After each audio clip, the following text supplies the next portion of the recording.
وعلى آله وصحبه أجمعين. رب اشرح لي صدري ويسر لي أمري واحلل عقدة من لساني يفقه قولي. رب يسير عليك يسير وتمم بالخير. Assalamualaikum warahmatullahi wabarakatuh.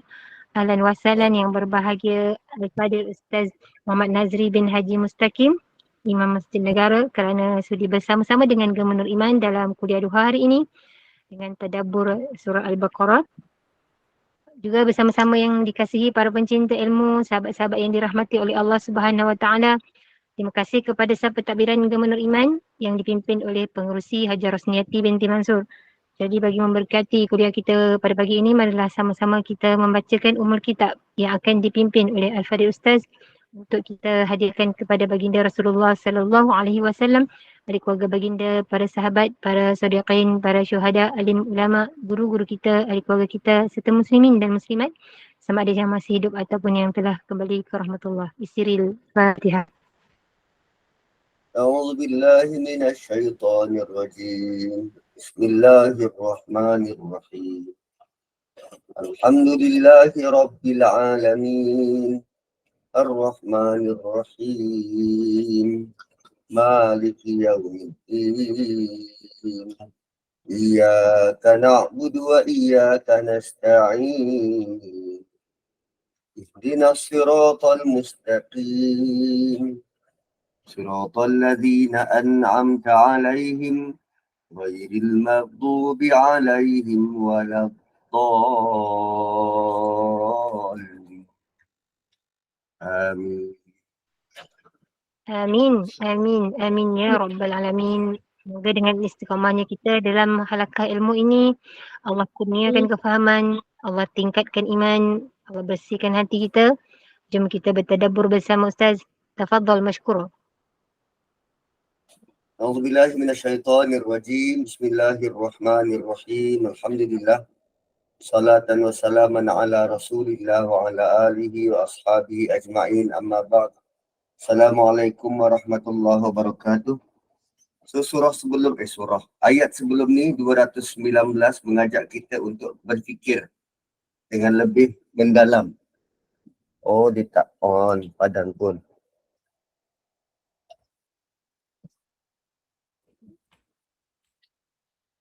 Okay. So ayat sebelum ni 219 mengajak kita untuk berfikir dalam-dalam la'allakum tatafakkarun tentang apa yang ada pada pengharaman-pengharaman khamar dan arak. So sama macam kalau minggu lepas ada orang beri komen dalam kita punya live tu, dia berkomen ialah seperti mana arak perlu diperam, begitu juga riba. Makin lama dia makin banyak dia punya keuntungan. Arak semakin lama dia semakin sedap. Itu kata orang yang minum arak lah. Semakin lama diperam, maka semakin kick. So dosa ni bila dia semakin lama, dia akan semakin memberi kesan kepada bukan sekadar batang tubuh kita, tetapi juga kepada unsur-unsur spiritual kita. Makin lama kita masuk ke dalam circle dosa tersebut, semakin parah kita punya spiritual terkesan. Dan penerangannya Allah datangkan ni kadzalika yubayyinullahu lakumul ayat. Begitulah Allah terangkan ayat-ayat dia, tanda-tanda dia.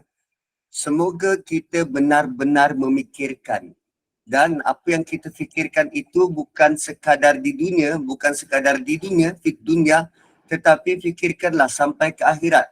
Kesan yang kita bakal hadapi sampai ke akhirat nanti, urusan-urusan di dunia sampai ke akhirat. Dan Allah terangkan seluruh ayat-ayatnya tentang arak, tentang judi, tentang infak. Sebab Allah nak kita fikir, anda bukan sekadar nak untung dekat dunia, tetapi keuntungan tu boleh dibawa, boleh dituai di akhirat. Sebab rugi kalau kita terlibat dengan arak ataupun judi yang keuntungannya tu Di sini je dekat dunia. Sebab rata-rata kalau kita tanya kenapa minum arak, dia kata nak release tension. Release tension tu bila? Hanya sekadar untuk satu malam. Besok bila dah sober, akan kembali juga masalah tu tak akan hilang. Sama juga macam judi. Dia berjudi untuk dapatkan apa? Untuk dapatkan apa? Kekayaan mengejut. Berapa lama dia boleh kaya mengejut tu? Harta yang tidak barokah akan cepatlah habis. Tidaklah memberi kesan, terutamanya kesan yang masa panjang. So begitulah cara kita berfikir, cara orang mukmin berfikir ini bukan sekadar terhad apa yang ada dekat depan mata, tapi bagaimana kita boleh kembangkannya, panjangkan manfaat tu sampai ke akhirat. Sampai ke akhirat. Dan semua ini perlu melibatkan cara berfikir yang dalam. Jangan hanya ikut perasaan dan nafsu. Sebab hidup kita ni pasti akan berakhir. Dan bila dah berakhir, dan katalah kita langsung tak fikirkan tentang akhirat, kita akan rugi serugi-ruginya. Dan ayat ini sudah pun mengingatkan kita untuk memikirkan tentang akhirat. Dan memang kita sudah selalu fikir tentang dunia. Contoh bila dapat gaji, kan hari ni 12 hari bulan, 10 hari bulan hari tu penjawat awam dapat 300. Bila dapat dia 300 tu, berapa ramai yang fikir, aku nak beli makan apa, nak bayar apa, nak hutang yang mana pula, nak pakaian yang mana, pelaburan. Semua tu kita selalu dah fikir. Kita sudah terlalu fikir, banyak fikir tentang dunia. Tapi bagaimana pula fikiran kita tentang akhirat? Adakah termasuk dalam kira-kira penggunaan wang kita tu? Apa yang kita fikir? Kita fikir tak siapa kita nak tolong lagi? Kan? Adakah kita beri infak pada mereka yang jalankan kerja dakwah? Dan itu semua adalah saham akhirat. Dan ia tidak akan merugikan kita. Sebab tu tuan-puan, kalau tentang jihad dan infak ini, jihad apa? Sungguh-sungguh kita. Jihad, dia baru connected. Jihad dan infak ni, tuan-puan boleh, boleh lihat surah-surah musabbihat. Surah-surah musabbihat yang dimulai dengan surah Hadid. Surah Hadid diakhiri oleh surah Taghabun. Dan kesemua surah-surah tu berulang kali memberi penekanan kepada jihad dan juga infak. Jihad dan juga infak. Terutamanya keperluan dekat akhirat tu nanti, keperluan di akhirat tu nanti, kita sangat perlu kepada cahaya. Bila kita bangkit, bangkit matahari kan dah dilipat, dah digulung. So mana ada sumber cahaya? Yang timbul sumber cahaya daripada tubuh badan kita, daripada tangan, daripada muka, daripada wajah, daripada kaki. So sumber cahaya tu penting, dan macam mana nak dapatkan sumber cahaya tu? Daripada usaha-usaha kita, amal-amal kita yang ikhlas dari dunia lagi. Dari dunia. Begitu kan. So kita sudah terlalu banyak fikirkan tentang dunia. Why not kita lazimi juga fikirkan tentang akhirat? Apa bentuk pelaburan paling menguntungkan? Paling menguntungkan. Ialah kalau setakat kita simpan dekat rumah atau dekat bank wang kita, dia boleh hilang, dia boleh ada susut nilai. Tapi kalau kita simpan dengan Allah, ia tidak akan hilang. Malah Allah janji, Allah akan lipat ganda dan berkali-kali ganda. Kan? Gitu. Bandingkan RM50 kita simpan dalam bank, RM50 kita infakkan, sedekahkan, tengok siapa. Tengok mana yang lebih bermanfaat dan lebih luar biasa. Gitu.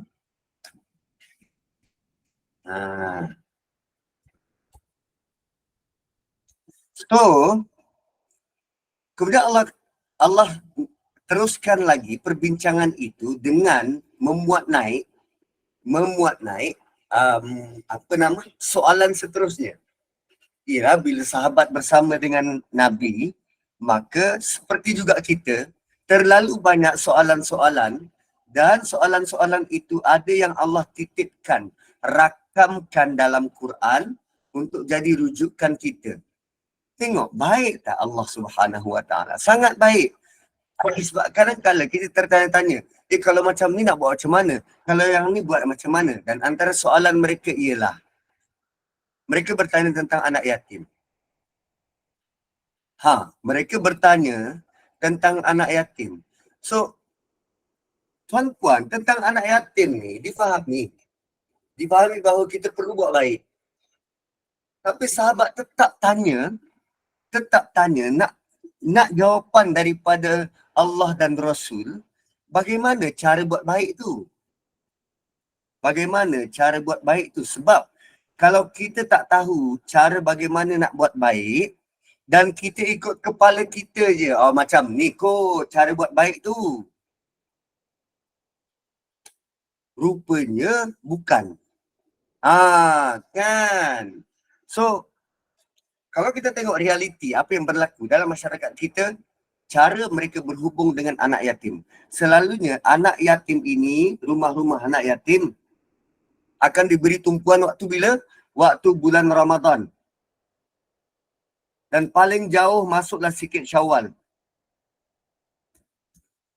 Zulkaidah, Zulhijjah, Zulhijjah adalah sikit. Waktu dia sembelih korban tu ingatlah nak bagi rumah anak yatim. Muharram, Safar, Rabiul Awal, Rabiul Akhir, Jamadil Awal, Jamadil Akhir, Rejab, Sya'ban. Mana? Malah rumah anak yatim hanya diingati kalau kita buat kenduri, makanan tak habis. Mana nak bagi ni, mana nak bagi ni? Bagi rumah anak yatim. Kita hanya bagi bekas dan sisa. Bekas dan sisa. Itu realiti. Satu para sahabat tanya bagi pihak kita yang suka buat palatang.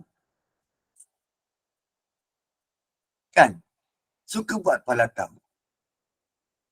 Dan kita ada tak spesifik jadual dalam hidup kita, seharian mungkin, dalam seminggu, kita nak beri tumpuan kepada anak yatim? Ada tak? Kan? Masuk akulah. Aku pun tak ada.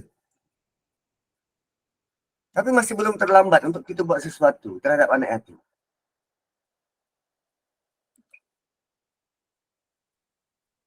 Dan bab anak yatim ni, tuan-puan, bab anak yatim ni, Allah datangkan berkali-kali peringatan terhadap anak yatim.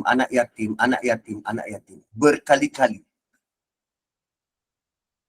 Sebab mereka adalah golongan paling rapuh, paling fragile dalam masyarakat. Dia tak ada bapa. Jadi jawapan dari Allah tentang anak yatim ialah,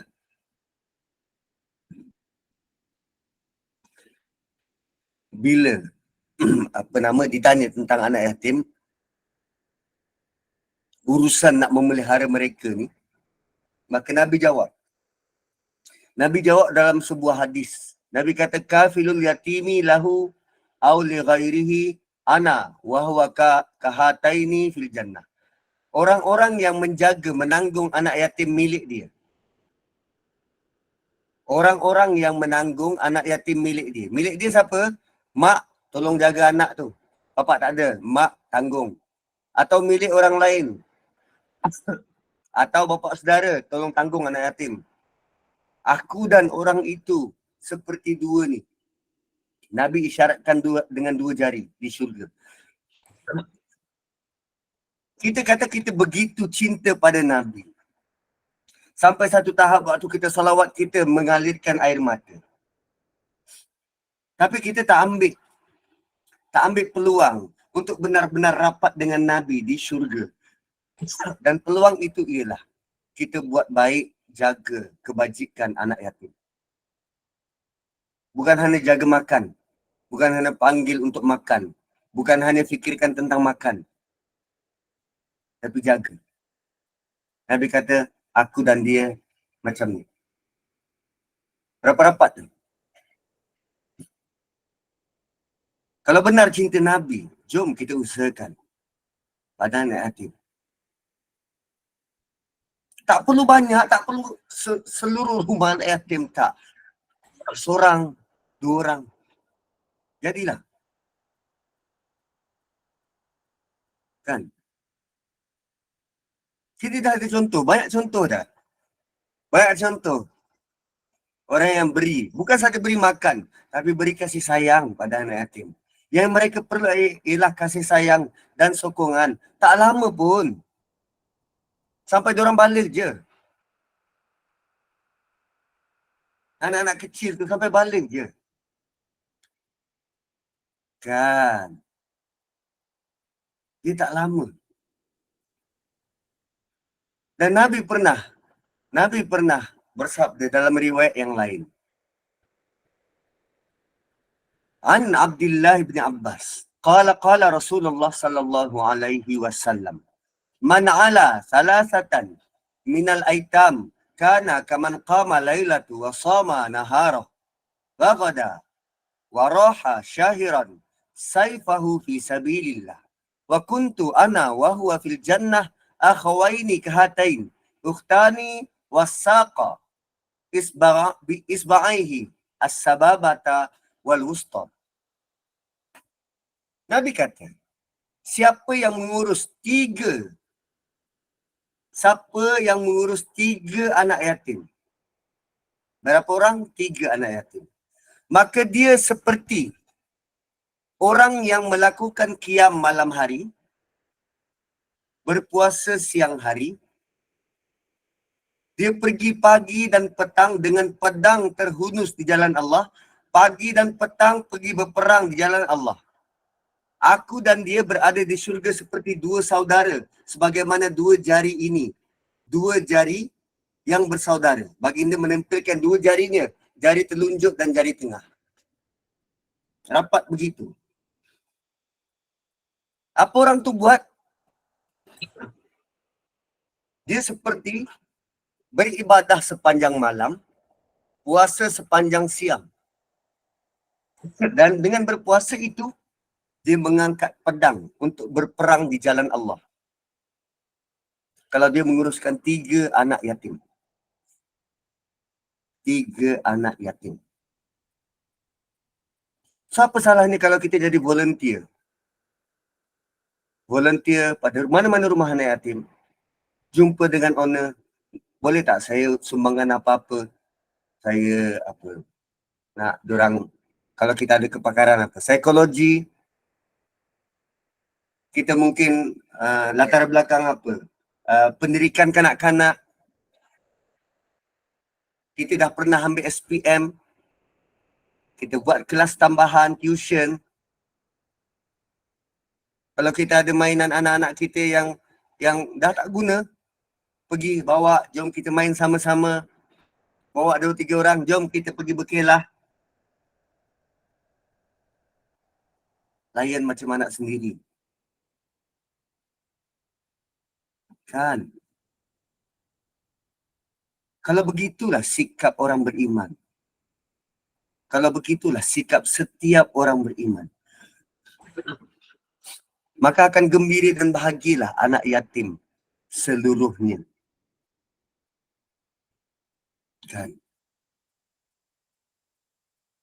Para sahabat tanya, wa yas'alunaka 'anil yatama. Dan kemudian dalam riwayat yang lain, barang siapa yang memelihara anak yatim dan memberinya makan dan minum, nescaya Allah akan memasukkannya ke dalam syurga, kecuali jika dia melakukan dosa yang tidak dapat diampuni. Kecuali kalau dia melakukan syirik.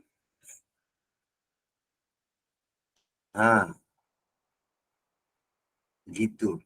So, Kelebihan menjaga anak yatim ni luar biasa. Luar biasa. Kan? So, apa jawapan yang Allah beri melalui Nabi bila sahabat tanya tentang anak yatim? Allah jawab, "Qul," sebut begini wahai Muhammad, "Islahul lahum khair." Memperbaiki keadaan anak yatim itu amatlah baik. So sekarang ni, Allah tak kata beri makan. Allah kata perbaiki kehidupan dia. Islahul lahum khair. Perbaiki kehidupan dia. Itulah yang terbaik. Apa maksud perbaiki kehidupan?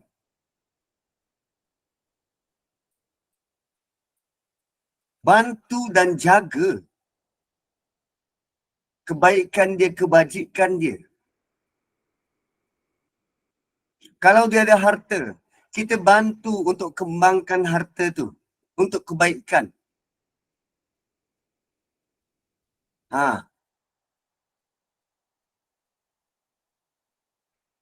So, benda yang memastikan mereka lebih baik, itu yang kita kena buat. Bukan hanya bagi makan. Bagi makan tu part and parcel. Apa saja yang boleh menjadikan kehidupan dia lebih baik. Dan benda itulah yang kita buat pada anak kita. Kita akan pastikan yang terbaik dihidangkan untuk anak kita. Tak gitu? So, untuk anak yatim, sama seperti yang kita buat pada anak kita. Kadang kita pun tak tahu nak buat apa pada anak kita. Yang kita tahu apa? Marah, maki, naik tangan, sampai anak kita merajuk, lari dari rumah.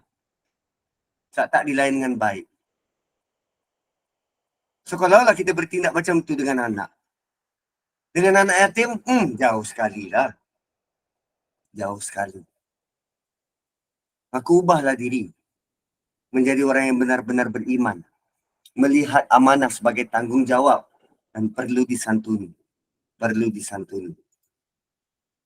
Wa in tukhalituhum. Jika kamu bergaul dengan mereka, wa in tukhalituhum. Jika kamu bercampur, fa ikhwanukum. Maka anggap mereka sebagai saudara kamu. Jika kamu bercampur gaul, maka anggaplah seperti adik-beradik kita, bukan orang lain. Seperti anak kita, bukan orang lain. Asalnya tukhalituhum ni merujuk kepada makanan kita. Bercampur, bergaul dengan makanan mereka. Maka anggaplah dia tu macam anak-anak kita, macam adik-beradik kita. Jangan sampai tak makan bersama kerana takut termakan makanan mereka. Para sahabat takut. Takut kalau makan sama-sama, takut sahabat ni terambil hak anak yatim. Tak, Allah suruh makan sekali, jangan takut. Tak perlu sampai kena ada buat dua dapur. Sebab Allah tahu. Allah tahu hati-hati manusia. Wallahu ya'lamul mufsida minal muslih. Allah tahu siapa yang nak buat baik dan siapa yang nak merosakkan. Allah tahu. Jangan takut. Sebab para sahabat ada kekhawatiran itu. Takut-takut terambil hak. Takut-takut terlanggar batas. Tapi Allah kata tak, jangan takut. Wallahu ya'lamul mufsida minal muslih. Walau sya'allahu la'anatakum. Dan kalau Allah nak, Allah pasti akan menjadikan berat dan beban bagi kamu. Allah boleh susahkan kita dengan menjaga anak yatim tu. Iaitu kita tetap juga wajib. Allah boleh wajibkan setiap manusia, setiap orang beriman, wajib jaga anak yatim. Boleh? Tapi Allah tak nak benda tu menjadi beban dan berat pada kamu. Sebab tu jaga anak yatim ni, dia adalah bentuk volunteer. Sukarela. Sukarela. malah dia menjadi penanda aras baru kepada keimanan. Allah kata kalau Allah nak, Allah boleh wajibkan. Innallaha azizun hakim. Allah Maha Kuasa, lagi Maha Bijaksana. Tapi Allah tak buat macam tu. Dan Allah beri kemudahan untuk mengurus dan menjaga mereka. Supaya kita boleh dapat pahala dalam bentuk sukarela, supaya kita boleh dapat pahala dan dapat banyak kelebihan kerana menjaga anak yatim. Tapi dalam ruang lingkup tidak menyusahkan kita sangat. Dan malah kalau Allah kata wajib jaga anak yatim, kan langsung tak boleh makan harta anak yatim, so kita akan kena buat dua dapur berbeza. Para penghuni pengusaha anak yatim, tu kena buat dapur berbeza. Kalau dalam pengertian bahasa Arab, yatim ni yang kematian ibu. Yang kematian bapa bukan yatim. Sebab bapa masih ada untuk mencari hidup. Tapi kalau kematian bapa, tu anak yatim. Tapi kalau ikut DBP, anak yatim ialah mana-mana anak yang kematian ibu atau bapa salah seorang. So ikut kita, nak buat yang mana?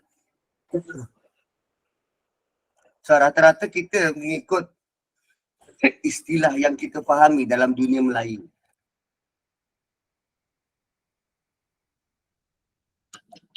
So tak salah untuk kita sebarkan kasih sayang kepada orang yang kurang, orang yang perlu. Innallaha azizun hakim. Allah boleh full authority untuk balas segala bentuk penganiayaan, dosa dan kesalahan kita di dunia. Maka takutlah kepada azab Allah kalau kita salah guna harta anak yatim atau berlaku zalim terhadap mereka. Innallaha azizun hakim. Kemudian ayat seterusnya. Kita masuk kepada permasalahan baru. Undang-undang baru. Apa dia? Undang-undang kahwin. Ini korang sukalah. Ini undang-undang kahwin. Wala tankahul musyrikati hatta yu'min. Jangan kahwini perempuan kafir musyrik sebelum mereka beriman. Ini ada, saya jumpa soalan. Boleh tak kahwin dengan ahli kitab? Tu nanti akan dijawab. Boleh tak boleh tak kahwin dengan perempuan ahli kitab? So, ayat sebelum ni disebut tentang 3 perkara yang punya kesan. Kesan dua hala, serampang dua mata. Boleh jadi baik, boleh jadi buruk. Arak, judi, dan tentang penjagaan anak yatim. 3 benda. Yang boleh jadi baik, boleh jadi buruk. Arak, judi, dan semua ketiga-tiga itu berkait dengan cara kita belanja duit kita. Kita belanja beli arak, atau kita belanja untuk berjudi, atau kita belanja untuk menjaga anak yatim. So datang pula ayat selepasnya, ayat 221 sampai 224. 4 ayat tentang institusi perkahwinan. Institusi perkahwinan. Kenapa datang tiba-tiba tentang perkahwinan? Kerana ketiga-tiga perkara sebelum ni berkait rapat dengan perkahwinan. Arak, kalau orang tu dah memang kaki botol, apa jadi pada institusi perkahwinan dia? Sendiri boleh jawab. Kalau orang tu kaki judi, apa jadi pada institusi perkahwinan dia? Kan, sendiri boleh jawab. Dan institusi perkahwinan yang dibina, berlaku mungkin perceraian atau kematian. Apa jadi pada anak Kan. So kaitannya tu sangat kuat. Dan sekarang Allah datangkan tentang institusi perkahwinan, apa do and don'ts dalam institusi perkahwinan. Bagaimana dia dibentuk dan bagaimana dia diuruskan. Dan institusi ini merupakan note benda paling penting, asas paling penting dalam masyarakat. Institusi perkahwinan adalah asas paling penting dalam masyarakat. Dan ayat ini turun ketika komuniti masyarakat Islam di Madinah sedang mula berkembang. Ayat ini turun waktu tu di Madinah, masyarakat sedang mula nak berkembang. So, Allah nak beri penekanan. Institusi keluarga yang baik akan menyebabkan masyarakat menjadi bertambah baik.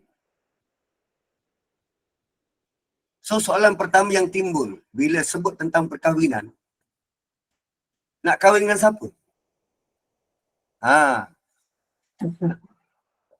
Dadah tu termasuk arak. Dadah tu termasuk arak. Memabukkan. So, bila sebut tentang kahwin, nak kahwin dengan siapa? Maka nak kahwin dengan siapa tu Allah ajar. Allah ajar. Jangan kahwin dengan perempuan kafir. Jangan kahwin dengan perempuan musyrik. Mana-mana perempuan yang menyekutukan Allah, jangan kahwin dengan mereka. Hatta yu'min. Sehingga mereka beriman. So kalau dia kata, ini perempuan ahli kitab Ustaz. Ahli kitab, kitab mana dia ikut? Kitab mana dia ikut? Perjanjian lama, perjanjian baru. Oh, dia ikut Bible Ustaz sebab dia Kristian. So dia betul ikut kitab tu? Betul Ustaz dia ikut kitab tu. Apa kitab dia sebut tentang Isa? Apa kitab dia sebut tentang Isa? Isa ni gini-gini 3 in 1, 1 in 2, 3 in 1 macam shampoo. Itu musyrik. Itu musyrik. So ternyata Kristian sekarang bukan ahli kitab.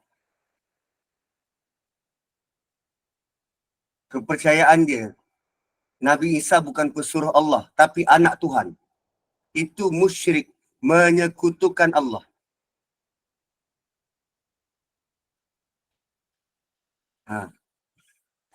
Ortodoks pun nak tengok dia Katolik ke Protestan. Kalau Katolik nak tengok kitab apa dia ikut. Gitu. Kalau Protestan dia protes semua apa yang Katolik buat. So wala tankihul musyrikati. Jangan kahwini orang-orang musyrik. Wanita-wanita musyrik hatta yu'min, sehingga mereka benar beriman. Dia kena masuk Islam. Dia kena beriman. So sekarang ni problemnya ialah problem yang ada situasi dua hala. Problem yang ada situasi dua hala tentang perkahwinan. Ada wanita yang rupa palas dia elok kan. Muka dia ala-ala model. Berbudi bahasa. Keluarga baik-baik, kaya pula tu. Tapi tidak beriman. Satu sudut, dia adalah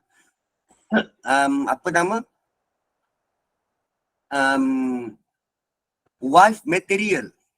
Menarik untuk dikahwini. Tapi soalan utama adalah tentang iman. Soalan utama ialah tentang iman. Allah mahu kita mengambil berat tentang soal kepercayaan pada Allah. Iman pada Allah. Perlu diingat, dia belajar agama belum tentu beriman. Belajar ada ilmu, belum tentu ilmu itu memandu dia. So bila Nabi kata fasfar bizatid din, memadailah kalau wanita itu memiliki gaya hidup beragama. Fasfar bizatid din taribat siadak. Maka tanganmu akan ringan. Tanganmu akan ringan. Nak cari calon isteri atau calon suami, pastikan dia beriman. Bukan tahu iman, tapi beriman. Dan beriman ni boleh diuji. Boleh diuji. Kalau mak saya dulu, mak saya ada 5 orang anak perempuan, 5 orang anak lelaki. Bila orang tanya, makcik cari menantu yang macam mana untuk anak perempuan? Mak saya jawab, saya hanya cari menantu yang mahu solat, bukan tahu solat. Ada orang tahu solat tapi dia tak buat. Tapi saya nak cari menantu yang mahu solat. Walau dia tak belajar agama, tapi dia mahu solat.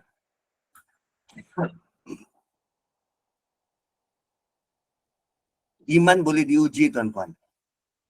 Boleh. Suatu perkenalan kalau dia melanggar batas-batas iman. Mudah-mudah berbuat dosa. Iman teruji. Kita boleh nampak dah. Mulut dia tentang solat. Saya ada kongsikan video daripada Gulam Dakwah. Ustaz guru saya, Ustaz Mu'in. Dia ada sebut tentang solat. Tentang rahsia nak dapatkan khusyuk solat. Tentang rahsia nak dapatkan khusyuk solat. Paling utama untuk dapatkan khusyuk solat, step pertama ialah dahulukan Allah dalam apa jua hal. Dengar azan terus solat. Dahulukan Allah. Sebab kalau kita bertindak untuk membelakangkan, mendahulukan benda lain, confirm tak khusyuk. Sebab kita sudah ada benda lain selain Allah. Kita dahulukan benda lain selain Allah. Kita boleh tangguh. Kejap, ada 5 minit lagi. Drama Korea ni, 5 minit lagi nak habis. Habiskan dululah alang-alang. Itu kita sudah mendahulukan benda lain berbanding Allah. Dan chances untuk dapat khusyuk, zero. Sebab yang beri khusyuk ni Allah. Beri khusyuk ni Allah. Kalau kita dahulukan Allah, Allah akan kurniakan rasa khusyuk ni. So, tentang iman, kita boleh uji. Boleh uji. So, kalau anak perempuan kita dah suka pada mana-mana lelaki, jemput dia datang rumah, keluarga dia datang. Jemput datang tu, menghampiri waktu solat. Kalau makan tengah hari, minta dia datang jam 12. Kalau petang, minta dia datang sebelum asar. Kalau malam, minta dia datang sebelum maghrib. Nak jemput datang sebelum subuh pun boleh. Biar dia azan. Nak tengok sumbang ke tak. Sebab ia adalah tentang masa depan anak kita. Ini bukan hal main-main. This is serious. Sebab berapa ramai bila dah kahwin baru menyesal. Bila dah kahwin baru menyesal. Rupanya yang tu hutang alung, suka naik tangan, suka maki-maki. Sebab nilai iman. Nilai iman. Terutamanya keluarga perempuan perlu sangat partikular. Saya ada 3 orang anak perempuan. Saya mohon bantuan dari Allah agar gunakanlah kepada mereka pasangan yang paling cucuk dan paling beriman. Kita tak boleh, kita tak tahu tentang masa depan. So nilai iman ni lain, nilai iman ni lain tuan-tuan. Nilai iman tu akan menyedarkan dia tentang tindak tanduk dia. Dia mungkin sekali-sekala dia tergelincir, tapi dengan iman tu akan memandu dia semula. Dengan iman, dengan nilai iman tu akan merendahkan, menurunkan ego. Tak ada apa yang boleh bentuk manusia selain dari iman. Tak ada. Tak ada. Selain dari iman, tak ada.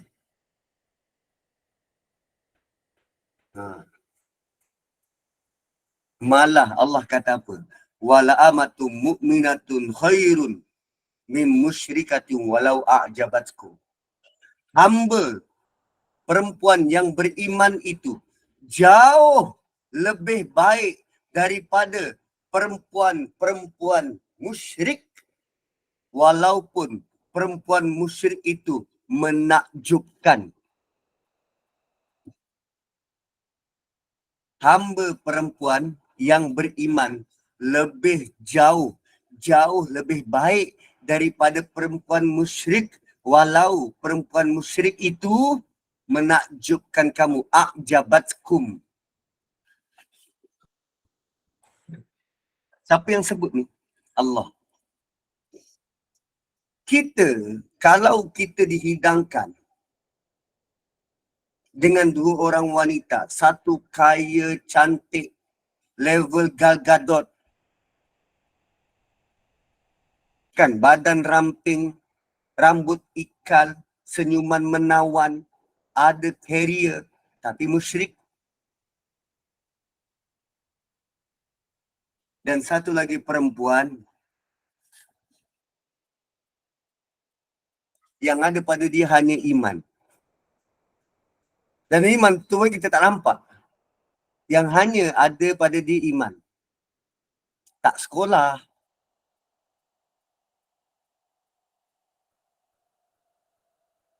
Yang hanya pada dia nilai iman. Wih, gegar juga nak pilih. Susah kita nak pilih. Tapi bila Allah kata perempuan, hamba perempuan yang beriman jauh lebih baik, sekarang terpulang pada kita. Kita mahu nilai apa? Kita mahu pilih yang mana? Bila Allah kata nilai iman tu jauh lebih baik, malah bukan saja calon wanita, calon lelaki, wala tunkihul musyrikina hatta yu'minu. Jangan nikahi orang musyrik, lelaki musyrik sehingga dia beriman. Hamba lelaki yang beriman lebih baik daripada lelaki musyrik walau dia mengkagumkan kamu.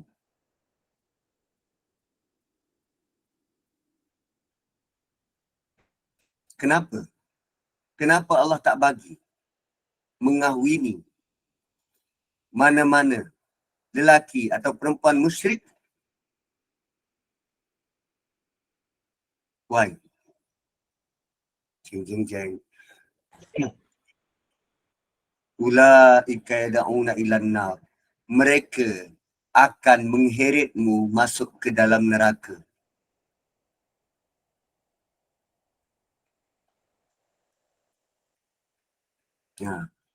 Mereka akan mengheretmu masuk ke dalam neraka. Ulaika yad'una ilan nar.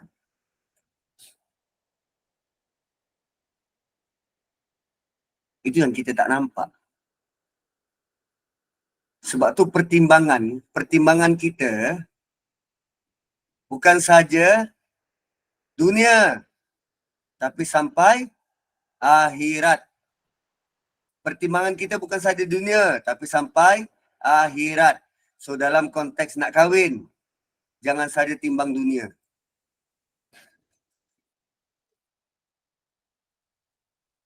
Tapi sampai akhirat. Ulaika yad'una ilan nar. Allah garanti, Allah jamin mereka akan mengheretmu masuk neraka. Wallahu yad'u ilal jannati wal maghfirati bi'idni.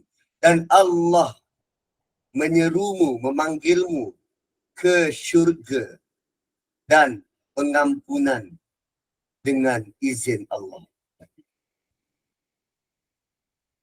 Syurga saja tidak cukup. Kita perlu pengampunan. Kita perlu pengampunan. Wa yubayyinu ayatihi linnas la'allahum yatadzakkarun. Dan beginilah Allah menerangkan ayat-ayat dia kepada seluruh manusia. Kepada seluruh manusia tahu, bukan hanya orang beriman. Ayat ni bukan untuk orang beriman je, tapi kepada seluruh manusia. Semoga mereka la'allahum, semoga mereka yatadzakkarun. Ayat yatadzakkarun ni dia bernilai sangat tinggi. Zakara ingat. Zakara ingat. Tazakkara, zakkara ada syaddah pada kaf tu. Zakkara maksudnya berusaha untuk mengingat, berusaha untuk mengingat berkali-kali. Usaha tu perlu berkali-kali sebab bila berkaitan dengan nak pilih jodoh, nak pilih pasangan, mabuk dengan cinta, benda ni semua hilang. Allah suruh kita usaha berkali-kali untuk ingat. Pilih yang beriman, pilih beriman, pilih beriman, pilih beriman. Tapi dia kaya mak, pilih beriman, pilih beriman. Tapi dia handsome mak, pilih beriman, pilih beriman. Tapi dia gaji dia besar mak, pilih beriman, pilih beriman, pilih beriman. Ya tazakkarun. Sebab Allah tahu benda ni sangat sukar. Sangat sukar. Malah kita memberi alasan. Tak apa, nanti dah kahwin dengan aku tahulah macam mana nak gubah.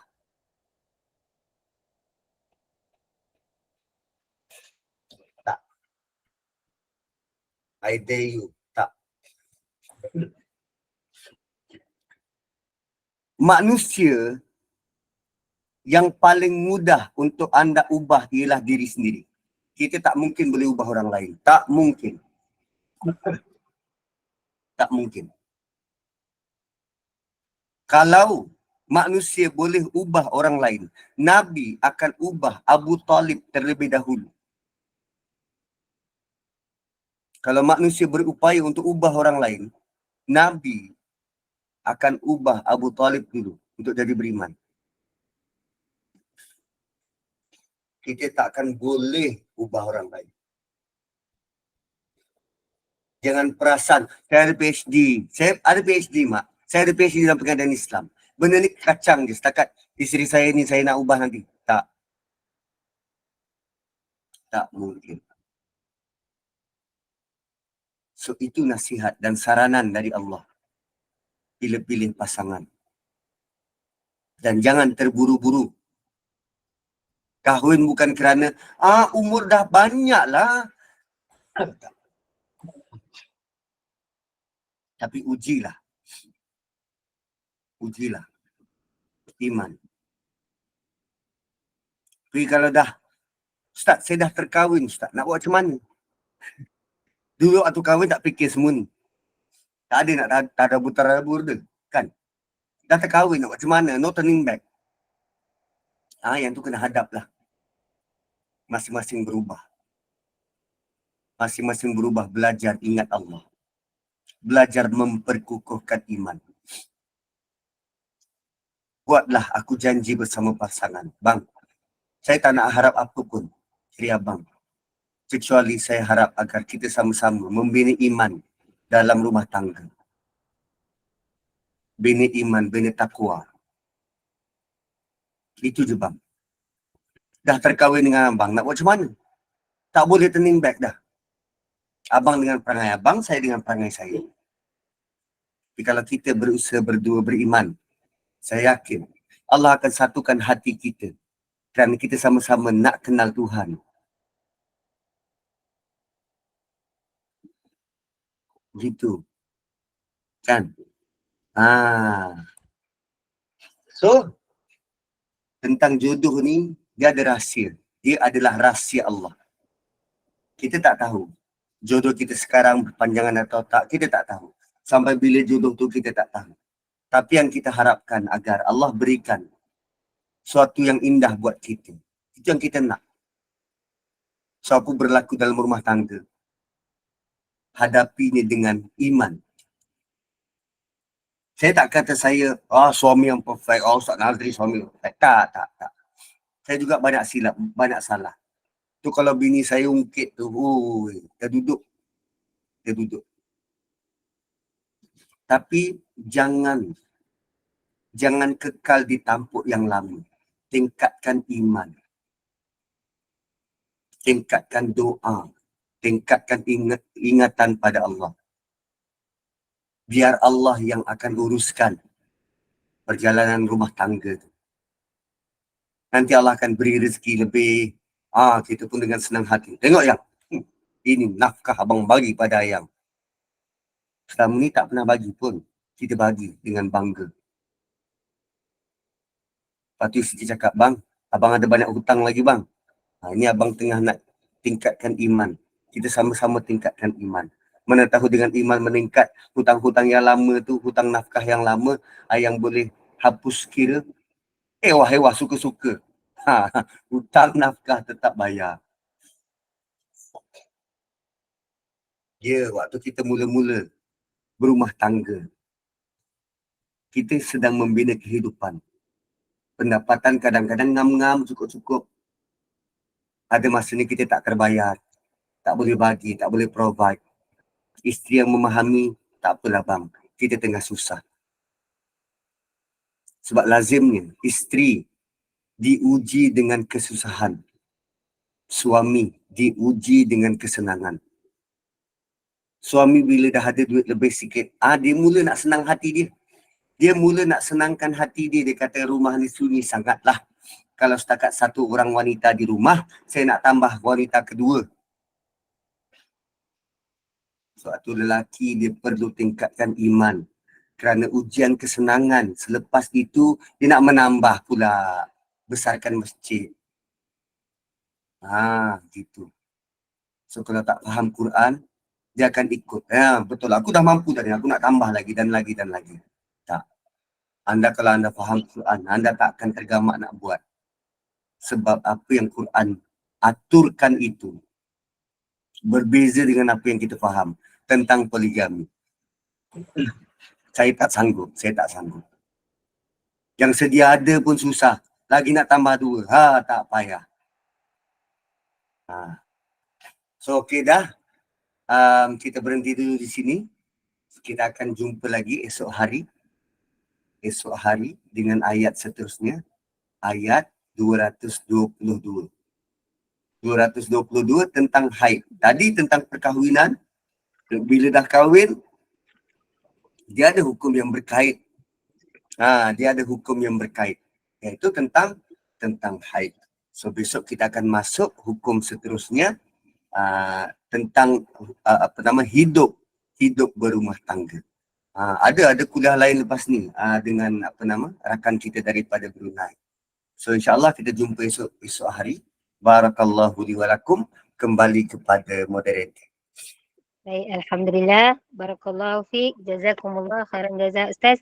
So kita tak payah buka sarana sebab Ustaz ada kelas selepas ini kan? Okey. Baik. Alhamdulillah.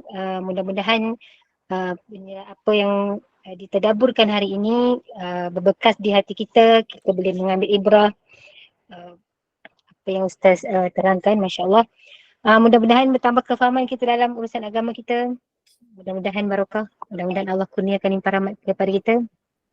Hadis Rasulullah SAW yang bermaksud sesiapa yang Allah berkehendak kebaikan untuknya, maka Allah akan tambah kefahaman dalam urusan agama, insyaAllah. Jadi terima kasih kepada tim Gemar Nur Iman, sahabat-sahabat pecinta ilmu yang mengimarahkan kuliah kita hari ini. Ustaz, sikit bahan kuliah hari ini. 5.15 petang hari ini bersama dengan Al-Fadil Imam Farid bin Syari dengan Al-Wafi Hadis 40 Imam Nawawi 5.30 petang. Dan seterusnya kuliah kita, kuliah Maghrib Riyadhus Salihin bersama dengan Al-Fadil Ustaz Muhammad Azhar bin Ibrahim Rashidi dengan Riyadhus Salihin 8.15 malam. Dan kuliah akhir kita 9.15 malam kuliah Isyak bersama dengan Fadil Ustaz Khairul Fahmi bin Muhammad Anwar dengan begitu rupanya kisah Nabi Adam. Jadi teruskanlah bersama-sama dengan Gemenur Iman dengan kuliah-kuliah yang telah disediakan. Dengan ini saya mewakili Gemenur Iman mohon maaf sekiranya ada sebarang kekurangan dan kesilapan yang baik itu datang daripada Allah, yang tidak baik dan kelemahan itu daripada kami sendiri. Semoga dipermudahkan sekali Ustaz. Tolong doakan saya Ustaz. Saya nak bermusafir ke Keramat sekarang ni. InsyaAllah ada rezeki saya pergi ke Putrajaya. Okey. InsyaAllah. Sebagai menutup tirai, mohon sekali lagi Al-Fadhil Ustaz untuk membacakan tasbih kafarah dan suratul An. Saya sudahi dengan wabillahi taufiq wa hidayah. Wassalamualaikum warahmatullahi wabarakatuh. Subhanakallahumma bihamdik. Asyhadu an la ilaha illa anta wa nastaghfiruka wa natubu ilaik. Al-asri innal insana lafi khusr illa alladhina amanu wa amilus salihat wa tawasaw bil haqqi wa tawasaw bis sabr. Assalamualaikum warahmatullahi wabarakatuh. Terima kasih.